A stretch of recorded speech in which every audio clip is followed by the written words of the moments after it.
Presentation of data या data presentation. First lecture में हमने पढ़ा था कि स्टैटिस्टिक्स की दो टाइप है, डिस्क्रिप्टिव स्टैटिस्टिक और इन्फ्रेंशनल स्टैटिस्टिक। डिस्क्रिप्टिव स्टैटिस्टिक के फर्दर दो एरिया है, एक प्रेजेंटेशन ऑफ डेटा और दूसरा measure of centre tendency and dispersion.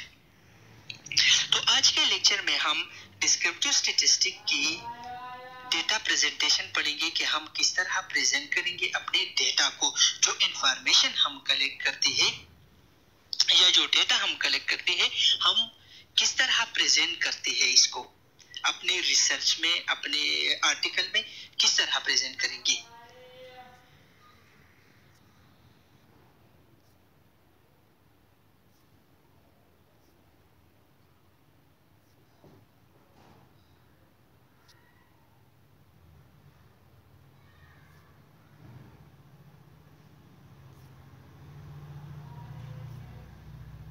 Data presentation descriptive statistic का एरिया है।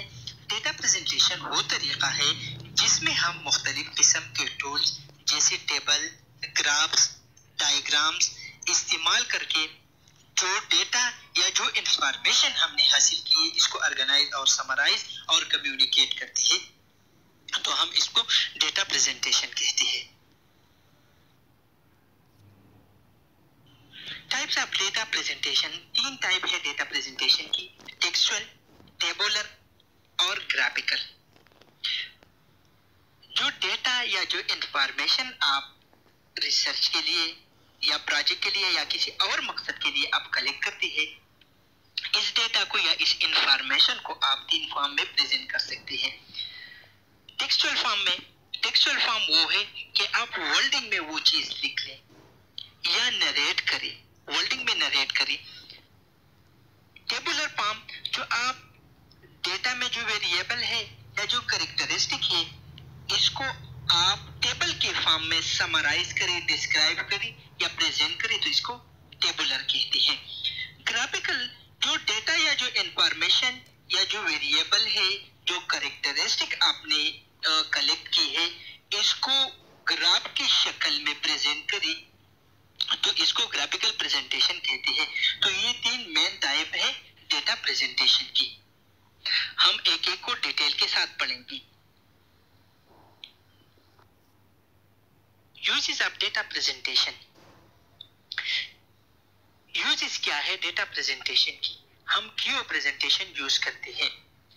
एक तो ये कि जो सब्जेक्ट है इसके मुतालिक हमें आसानी और बेहतर तरीके से हम इस सब्जेक्ट को समझ सके।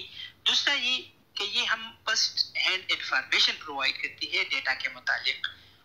और तीसरा जो है, जो फ्यूचर में हम एनालिसिस करना चाहते हैं तो ये प्रेजेंटेशन हेल्पफुल होती है फ्यूचर एनालिसिस में। चौथा ये कि जो कंपैरिजन हम करते हैं तो ये प्रेजेंटेशन इस कंपैरिजन को आसान बनाती है और जो डेटा हम प्रेजेंट करते हैं वो अट्रैक्टिव होती है, वेरी अट्रैक्टिव होती है। तो ये यूजेस है प्रेजेंटेशन की। डेटा प्रेजेंटेशन की उसूल क्या है।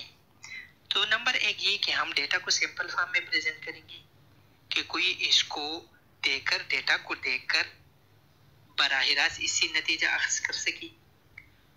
दूसरा ये कि जो इंफॉर्मेशन है या जो डेटा है हम इसको ठोस और जामे हालत में प्रेजेंट करें और इसका जो अहम तफसीलात है इसको ज़ाया किए बगैर हम डेटा को प्रेजेंट करें। तीसरा ये कि हम डेटा को इस तरीके के साथ अरेंज करें कि जो रीडर है उसका इंटरेस्ट पैदा हो, जब पहले नजर इस पे पड़ी, डेटा पे पड़ी जो हमने प्रेजेंट किया है, इस पे जब रीडर का नजर पड़ी तो पहले नजर के साथ इसका इंटरेस्ट पैदा हो। तो इस तरीके के साथ हम डेटा को प्रेजेंट करेंगे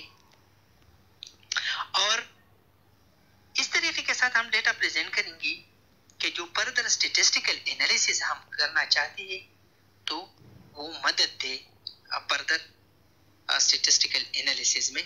तो इस तरीके के साथ हम डेटा को प्रेजेंट करेंगे। तो ये चार उसूल है डेटा प्रेजेंटेशन की। प्रेजेंटेशन ऑफ डेटा हमने 3 टाइप पढ़ी प्रेजेंटेशन ऑफ डेटा की या डेटा प्रेजेंटेशन की, टेक्सचुअल, टेबुलर और graphical.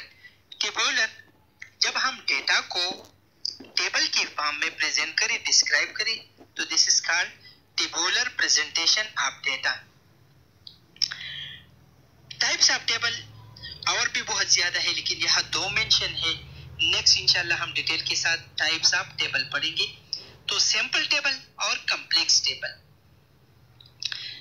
Graphical presentation of data कि जो डेटा है या इंफॉर्मेशन है, हम इसको in the form of graph present करें, तो इसको हम ग्राफिकल प्रेजेंटेशन ऑफ डेटा कहते हैं। क्वांटिटेटिव डेटा के लिए हम कौन सा ग्राफ बनाएंगे, और क्वालिटेटिव डेटा के लिए ग्राफ्स फिर 2 में डिवाइड है, फॉर क्वांटिटेटिव डेटा और क्वालिटेटिव डेटा। तो क्वांटिटेटिव डेटा के लिए हम हिस्टोग्राम, फ्रीक्वेंसी को लगान, फ्रीक्वेंसी करो, लाइन चार्ट, नॉर्मल डिस्ट्रीब्यूशन करो, कम्युलेटिव डिस्ट्रीब्यूशन करो और स्कैटर डायग्राम, ये हम क्वांटिटेटिव डेटा के लिए ग्राफ बनाते हैं, ये ग्राफ बनाते हैं। और क्वालिटेटिव डेटा के लिए या क्वालिटेटिव डेटा को हम कौन से ग्राफ पे प्रेजेंट करते हैं, bar chart, pictogram, pie chart, map diagram, ये क्वालिटेटिव डेटा के लिए ग्राफ है। इंशाल्लाह नेक्स्ट लेक्चर में हम ग्राफिकल प्रेजेंटेशन डिटेल के साथ पढ़ेंगे। आज के लेक्चर में हम सिर्फ टेबुलर प्रेजेंटेशन ऑफ डेटा पढ़ते हैं। टेबुलेशन या जदूल क्या है? कॉलमों और कतारों में दर्जबंद डेटा या क्लासिफाइड डेटा की सिस्टमेटिक और लॉजिकल अरेंजमेंट को हम जदूल या टेबुलेशन कहते हैं। फॉर एग्जांपल, ये सिंपल टेबल बना के दिया गया है। अगर हम इन्फेंट मोर्टेलिटी रेट देखना चाहते हैं मुख्तलिफ कंट्री में, तो इसके लिए हम टेबल किस तरह बनाएंगे, तो नेम ऑफ कंट्री लिखेंगे और जो कैरेक्टरिस्टिक ऑफ इंटरेस्ट है वो लिखेंगे। तो नेम ऑफ कंट्री वर्टिकल में, और जो इंटरेस्टेड कैरेक्टरिस्टिक जो मैं देखना चाहता हूँ वो क्या है, इन्फेंट मोर्टेलिटी रेट है, वो भी मैं वर्टिकल में लिखूंगा। तो नेम ऑफ कंट्री के नीचे में जो कंट्री आ रही है, फॉर एग्जांपल इधर पाकिस्तान, बांग्लादेश, श्रीलंका और इंडिया है, तो जितना मोर्टेलिटी रेट आ रहा है स्पेसिफिक कंट्री में वो इसके सामने लिखेंगे। तो पाकिस्तान में कितना है infant mortality rate, 90%, Bangladesh 60, Sri Lanka 26 और इंडिया 60। तो इसी तरह हमने ये क्लासिफाइड डेटा को या दर्जबंद डेटा को कॉलमों और कतारों में सिस्टमेटिक और लॉजिकल अरेंजमेंट किया, तो हम इसको क्या कहते हैं, टेबुलेशन कहते हैं। और जो फिगर हमारे साथ बन किया, ये क्या है, टेबल है। सिग्निफिकेंस ऑफ टेबुलेशन, टेबल की क्या अहमियत है? एक तो ये कि ये जो कॉम्प्लेक्स डेटा है इसको सिंपल बनाता है। दूसरा ये कि जो गैर जरूरी डिटेल होता है डेटा में या जो रिपीटेड डेटा होती है इसको अवॉइड करते हैं टेबल। तीसरा ये कि ये आदाद और शुमार के साथ एक पैटर्न को जाहिर करता है, एक फिगर देता है जो बयान की शक्ल में नहीं देखा जा सकता, एक खास पैटर्न देता है फिगर का, एक खास फिगर जाहिर करता है जो हम इसको बयान नहीं कर सकते। चौथा ये कि ये डेटा को आइडेंटिटी देती है, और पांचवा ये कि ये कंपैरिजन को फैसिलिटेट करती है।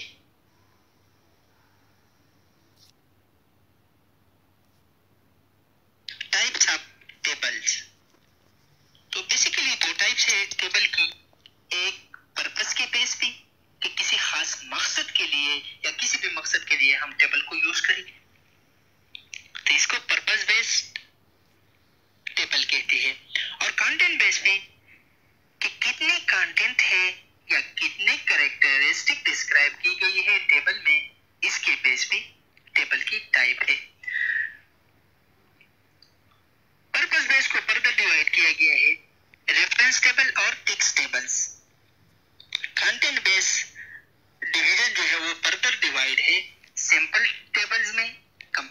टेबल में। कॉम्प्लेक्स टेबल में फर्दर आपके पास आते हैं double table, triple table, multiple table, frequency distribution table या मास्टर टेबल्स, ये आते हैं।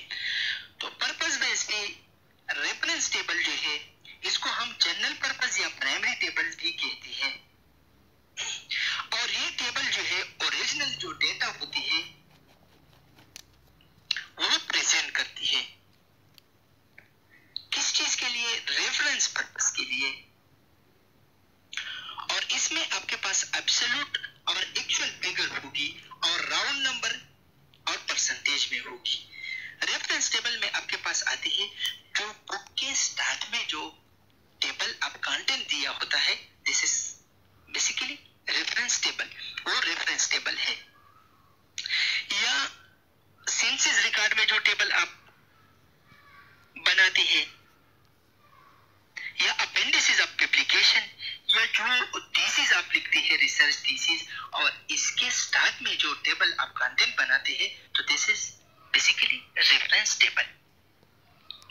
इसका पैटर्न किस तरह है कि सीरियल नंबर, फिर कंटेंट्स या टॉपिक्स और पेज नंबर, तो ये तीन चीजें हैं इस टेबल में। तो इस टाइप टेबल को हम रेफरेंस टेबल कहते हैं। ये सिर्फ आप लोग सुन ले कि क्या चीज है, बाकी हम सिंपल टेबल और कॉम्प्लेक्स टेबल डिटेल के साथ पढ़ेंगे इस लेक्चर में। जो दूसरा है टेक्स्ट टेबल्स, इसको हम स्पेशल पर्पसेस टेबल भी कहते हैं या डेरिवेटिव टेबल भी कहते हैं। इसको डेरिवेटिव टेबल इसलिए कहते हैं क्योंकि ये हम कंस्ट्रक्ट करते हैं, ये हम बनाते हैं। किस चीज से बनाते हैं? कि जो सिलेक्टेड डेटा हम लेते हैं जनरल पर्पसेस टेबल से या रेफरेंस टेबल से, जो डेटा हम सेलेक्ट करते हैं, इसके लिए हम ये कंस्ट्रक्ट करते हैं। तो इस टाइप टेबल को हम टेक्स्ट टेबल कहते हैं या स्पेशल पर्पसेस या डेरिवेटिव टेबल्स कहते हैं। और ये क्या देता है? ये टेबल आपको एक स्पेसिफिक पॉइंट पे आंसर देती है स्पेसिफिक क्वेश्चन को। जो स्पेसिफिक क्वेश्चन होती है, इसको स्पेसिफिक आंसर देने के लिए ये टेबल बनाती है। और इसमें आपके पास रेशियो भी होगी, परसेंटेज, एवरेज, एटसेट्रा सब कुछ होगी। इसके अलावा जो डिवीजन किया गया है कॉन्टेक्स्ट बेसिस पे, वो हम डिटेल में पढ़ेंगे इस लेक्चर में।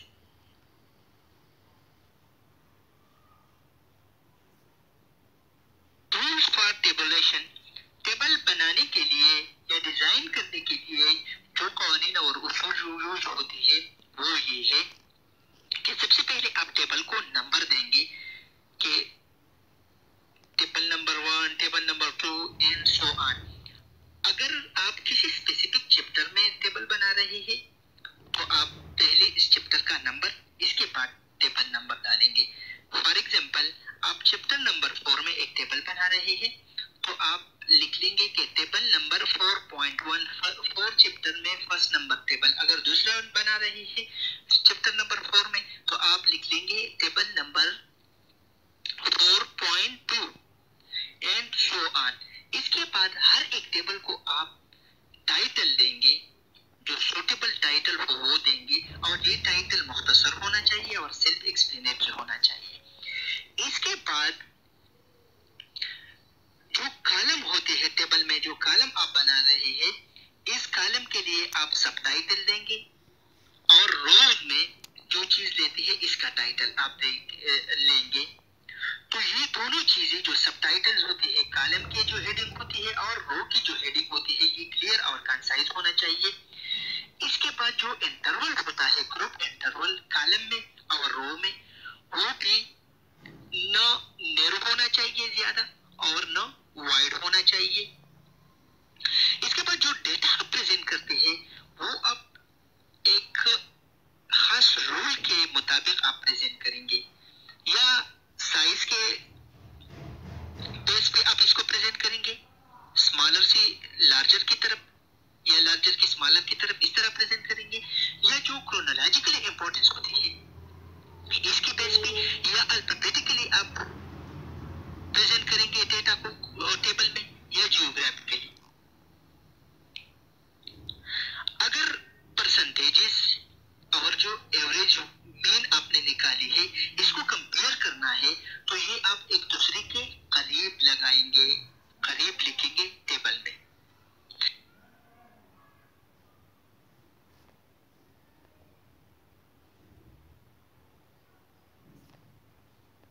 इसके अलावा जो नुमाइश आप यूज करती है टेबल में, इसके लिए आप खामखा यूनिट का इस्तेमाल करेंगे। ये यूनिट का इस्तेमाल क्लियर होना चाहिए और जरूरी है टेबल में। इसके साथ साथ अगर आप टेबल में शॉर्ट फॉर्म या कोई सिंबल यूज करती है तो आप इस शॉर्ट फॉर्म को और सिंबल को फुटनोट में एक्सप्लेन करेंगे। फुटनोट में इसके अलावा आप टेबल के हवाले से कोई भी एडिशनल इंफॉर्मेशन या एक्सप्लेनेटरी नोट आप फुटनोट में भी मेंशन कर सकते हैं। टेबल को आप बहुत लंबा नहीं बनाएंगे। और लास्ट जो रूल है वो ये है कि आप वर्टिकल अरेंजमेंट यूज करेंगे, क्योंकि बहुत से लोग वर्टिकल अरेंजमेंट को पसंद करते हैं और डेटा स्कैनिंग भी आसान होता है वर्टिकल अरेंजमेंट में, और इसमें डेटा जो है स्कैन किया जाता है फ्रॉम टॉप टू बॉटम। इसके अलावा जो हॉरिजॉन्टल अरेंजमेंट होती है डेटा की, वो इसमें डेटा स्कैन नहीं किया जाता आसानी के साथ, और दूसरा जो डेटा स्कैनिंग है वो हम एंटर करते हैं from left to right. Next slide में टेबल बना के दी गई है, मैं उधर से आपको एक्सप्लेन करूंगा। इस स्लाइड में एक सिंपल टेबल बना के दिया गया है। सिंपल टेबल वो है जिसमें हम कैरेक्टरिस्टिक और इसके वैल्यू को एक सिंपल टेबल में प्रेजेंट करें तो हम इसको सिंपल टेबल कहते हैं। हमने रूल पढ़ी टेबल बनाने के लिए, तो इसमें यह था कि सबसे पहले हम टेबल को नंबर देंगे। तो नंबर हमने क्या दिया, टेबल नंबर 4.4। 4 नंबर चैप्टर में 4 नंबर टेबल है। इसके बाद हम टाइटल देंगे टेबल के लिए, तो टाइटल दिया है infant mortality rate of the selected country in 2004। इसके बाद जो रो में आप चीजें लेती है और कॉलम में लेती है, इसको आप हेडिंग देंगे। तो इधर हम वर्टिकल अरेंजमेंट लेते हैं, तो वर्टिकल अरेंजमेंट में हम दोनों कैरेक्टरिस्टिक को कॉलम में लिखेंगे। तो कॉलम हेडिंग, एक कॉलम का हेडिंग है नेम ऑफ कंट्री और दूसरी कॉलम का हेडिंग है इन्फेंट मोर्टेलिटी रेट। ये वर्टिकल अरेंजमेंट है।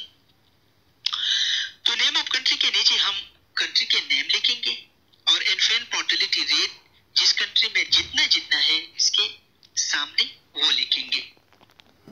हमने ये भी बता दिया कि जो यूनिट होती है मेजरमेंट की वो आप लाजमी मेंशन करेंगे। तो इधर इस टेबल में एक गलती ये है कि इसने इन्फेंट मोर्टेलिटी रेट जो परसेंटेज में लेती है वो परसेंटेज मेंशन नहीं है इधर। इसके अलावा जो सिंबल आप यूज करते हैं, शॉर्टकट यूज करते हैं या शॉर्ट फॉर्म यूज करते हैं, इसको आप फुटनोट में एक्सप्लेन करेंगे, और जो एडिशनल इंफॉर्मेशन आप देना चाहते हैं वो भी आप फुटनोट में मेंशन करेंगे।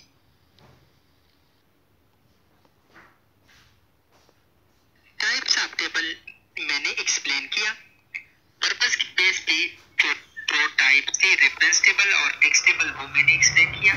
अब जो कंटेंट बेस पे जितना कैरेक्टरिस्टिक है या जो कंटेंट हम डिस्क्राइब करते हैं टेबल में, इसके बेस पे जो डिवीजन है मैं वो एक्सप्लेन करूंगा। तो इसमें सिंपल टेबल्स है और कॉम्प्लेक्स टेबल्स है। सिंपल टेबल्स वो टेबल है जिसमें हम एक कैरेक्टरिस्टिक को प्रेजेंट करते हैं या डिस्क्राइब करते हैं। कॉम्प्लेक्स टेबल वो टेबल है जिसमें हम दो या दो से ज्यादा कैरेक्टरिस्टिक प्रेजेंट करते हैं या डिस्क्राइब करते हैं, तो वो कॉम्प्लेक्स टेबल है। तो डिटेल के साथ पढ़ते हैं सिंपल टेबल और कॉम्प्लेक्स टेबल। सिंपल टेबल वो टेबल है जिसमें हम सिंगल कैरेक्टरिस्टिक को इसके वैल्यू के साथ टेबल की शक्ल में प्रेजेंट करें, तो हम इसको सिंपल टेबल कहते हैं। Data relating to only one characteristic, तो इसको हम सिंपल टेबल्स कहते हैं। फॉर एग्जांपल, अगर मैं देखना चाहता हूं कि बाय स्टैटिस्टिक की क्लास में कितनी बॉयज है और कितनी गर्ल्स है, इसके लिए मैं टेबल बनाना चाहता हूं, तो टेबल बनाने के लिए जो रूल्स है ये है कि सबसे पहले मैं टेबल को नंबर दूंगा, तो इस टेबल को मैं नंबर दे रहा हूँ टेबल नंबर 1। हेडिंग दे रहा हूँ कि gender wise distribution of biostatistic class. इसके बाद जो कॉलम में मैं चीजें ले रहा हूँ इसकी हेडिंग दूंगा, तो कॉलम को मैं हेडिंग देता हूँ जेंडर, और इसमें मैं क्या मालूम करना चाहता हूँ, नंबर ऑफ स्टूडेंट मालूम करना चाहता हूँ, तो तीसरी कॉलम की हेडिंग पे मैं दूंगा नंबर ऑफ स्टूडेंट। अब जेंडर दो है, बॉयज एंड गर्ल्स। बॉयज कितने हैं, इसके नंबर, इसके सामने में इसका नंबर तो 9 है, और गर्ल्स कितनी है, 29 है। तो आपके पास एक टेबल बन गया, और ये टेबल क्या शो करता है, सिंपल टेबल शो करता है।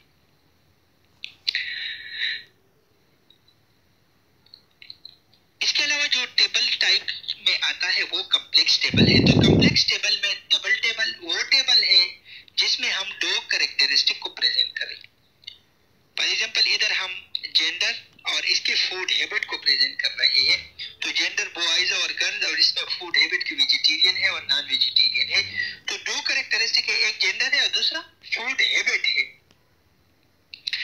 तो इस टाइप टेबल को हम कॉम्प्लेक्स टेबल में डबल टेबल कहते हैं। ट्रिपल टेबल जब हम तीन कैरेक्टरिस्टिक को मेंशन करें, और मल्टीपल कैरेक्टरिस्टिक अगर हम प्रेजेंट करें टेबल में, तो हम इसको मल्टीपल टेबल कहते हैं।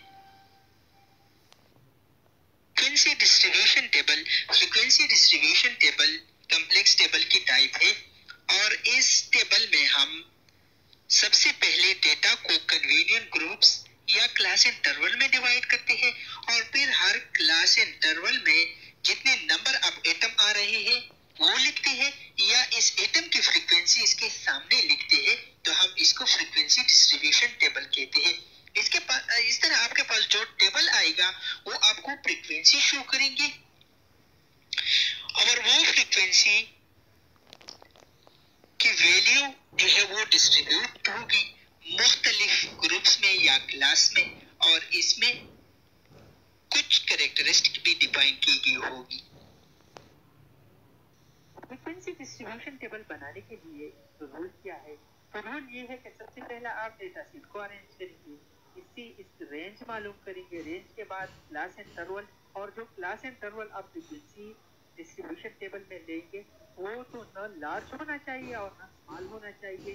जो नंबर ऑफ क्लासेस बनाएंगे फ्रीक्वेंसी टेबल में वो 8 से 15 ग्रुप तक बनाएंगे। आप जो क्लासिफिकेशन आप कर रहे हैं, ग्रुप बना रहे हैं, तो हर ग्रुप में क्लास इंटरवल इक्वल और यूनिफॉर्म होना चाहिए। जब आप टेबल को बनाने तो टेबल को प्रॉपर और क्लियर हेडिंग आप देंगे। इसके अलावा जो फुट नोट है, तो फुट नोट में आप बेस और सोर्स ऑफ डेटा लिखेंगे, और पैटर्न ऑफ एनालिसिस भी मेंशन करेंगे टेबल में, टेबल के फुट नोट में। तो नेक्स्ट स्लाइड में हमें आपको सिखाऊंगा कि किस तरह आप डेटा सेट से फ्रीक्वेंसी डिस्ट्रीब्यूशन टेबल बनाएंगे। तो चलते हैं नेक्स्ट स्लाइड की तरफ। स्लाइड में डेटा दिया गया है फ्रीक्वेंसी डिस्ट्रीब्यूशन टेबल बनाने के लिए। 30 पेशेंट, हर डिजीज के पेशेंट का डेटा दिया गया है, और फ्रीक्वेंसी दी गई है हर डिजीज वाले पेशेंट की एज की। एज इसने लिखा है रेंडमली 48.3, 32, 51, 59, 47, 71 एंड 69, ये रेंडमली इसने लिखी है। तो सबसे पहले हम डेटा को असेंडिंग ऑर्डर में अरेंज करेंगे। तो मैंने असेंडिंग ऑर्डर में अरेंज किया है 32, 32, 36, 40, 41। इसी तरह जो रिपीटेड आ रही है वैल्यू वो भी आप लिख देंगे, जितनी बार आई है वो लिख देंगे अब असेंडिंग ऑर्डर में भी। जिस तरह 32 दो दफा आया है तो 2 दफा मैंने भी लिखा है, 57 मैंने भी 2 दफा लिखा है। इस तरह जो जितनी बार आई है वो आप असेंडिंग ऑर्डर में जितनी बार आप लिख देंगे। तो दूसरा स्टेप है आप रेंज मालूम करेंगे। रेंज क्या है कि आप मैक्सिमम वैल्यू से मिनिमम वैल्यू माइनस कीजिए। तो फार्मूला है रेंज के लिए maximum minus x minimum.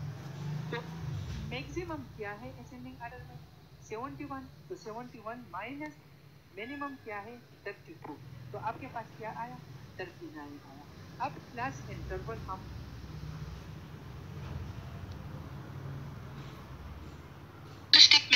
Class interval मालूम करेंगे। तो क्लास इंटरवल इक्वल होना चाहिए, हर क्लास के लिए यूनिफॉर्म होना चाहिए। नंबर ऑफ इंटरवल आप कितना लेंगे, 5 से लेकर 15 तक जो क्लासेस वो इतना आप बनाएंगे। वेट ऑफ द इंटरवल जो है वो आप लेंगे अकॉर्डिंग टू मेडिकल और statistical importance of the variable के मुताबिक आप लेंगे। इस तरह हम किस तरह कैलकुलेट करेंगे नंबर ऑफ क्लास इंटरवल। तो नंबर ऑफ क्लास इंटरवल हम कैलकुलेट करेंगे। तो नंबर ऑफ क्लास इंटरवल के लिए फार्मूला है कि number of class interval is equal to range divided by weight of class interval. तो वेट ऑफ क्लास इंटरवल में मेडिकल या स्टैटिस्टिकल इंपॉर्टेंस के लिहाज से इधर ले रहा हूँ 5। रेंज कितना आया था 39, तो 39 डिवाइडेड बाय 5 तो इससे आता है 7 पॉइंट समथिंग, तो मैंने राउंड किया अप्रॉक्सीमेटली इक्वल टू 8। तो नंबर ऑफ क्लास इंटरवल हमारे पास कितना आया, 8 आया। तो हम लेंगे नंबर ऑफ इंटरवल 8 या नंबर ऑफ क्लासेस लेंगे इस एग्जांपल में 8। तो किस तरह बनाएंगे हम डिस्ट्रीब्यूशन टेबल के लिए हमने सब कुछ कैलकुलेट किया। अब फ्रीक्वेंसी टेबल किस तरह बनाएंगे। तो एक कॉलम में हम क्लास लिमिट लेंगे। क्लास लिमिट हमारा क्या है, एज इन ईयर है। दूसरे में हम इसकी फ्रीक्वेंसी लिखेंगे। इसके साथ साथ अगर हम relative frequency, cumulative relative frequency देखना चाहते हैं तो वो भी साथ में फाइंड आउट हम करेंगे। क्लास लिमिट हम किस तरह बनाएंगे। तो लोवेस्ट वैल्यू हमारे पास डेटा सेट में क्या आ रहा था 32। तो इस 32 के साथ मैं 5 प्लस करूंगा। ये 5 क्यों प्लस करूंगा, क्योंकि मैंने अपनी मर्जी से 5 जो है इंटरवल लिया है इसके बीच। तो 32 प्लस 5 37 आ गया। तो 32 से लेकर 37 तक आपके पास फर्स्ट क्लास बन गया। अब सेकंड क्लास किस तरह बनेगा। सेकंड क्लास भी हम 37 के साथ प्लस करेंगे 5 तो कितना आ रहा है 42। तो सेकंड क्लास 37 से 42 तक बन गया। अब इसी तरह थर्ड क्लास 42 से 47, फोर्थ क्लास 47 से 52 तक, फिफ्थ क्लास 52 से 57 तक, सिक्स क्लास 57 से 62 तक और सेवंथ क्लास 62 से लेकर 67 तक। और 8 जो क्लास आपके पास आ रहे हैं हमने कैलकुलेट किया था 8 क्लासेस आएंगे जो 67 से लेकर 72 तक आएगा। अब हम देखना चाहते हैं कि 32 से लेकर 37 ईयर वाले में कितने लोग आ रहे हैं। तो इसमें आ रहे हैं 3। इसकी फ्रीक्वेंसी के नीचे हम लिखेंगे कि 3 पेशेंट आ रहे हैं इस ग्रुप में। 37 से लेकर 42 एज ग्रुप में कितने आ रहे हैं इस क्लास में, तो 2 आ रहे हैं। इसकी मैं फ्रीक्वेंसी के नीचे 2 लिखूंगा। 42 से लेकर 47 ईयर वाले एज में कितने लोग आ रहे हैं, 3 आ रहे हैं। इसी तरह 47 से 52 के बीच इस क्लास में 4 आ रहे हैं। 52 से 57 तक 7 आ रहे हैं।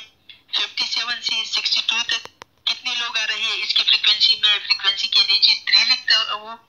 62 से लेकर 67 तक ईयर वाले लोगों में जो फ्रीक्वेंसी है इस ग्रुप में वो कितना है 4 आ रही है, तो 4 में लिखूंगा। 67 से 72 ईयर वाले जो क्लास है इसमें कितनी आ रही है 4 आ रही है, तो मैं इधर 4 लिखूंगा।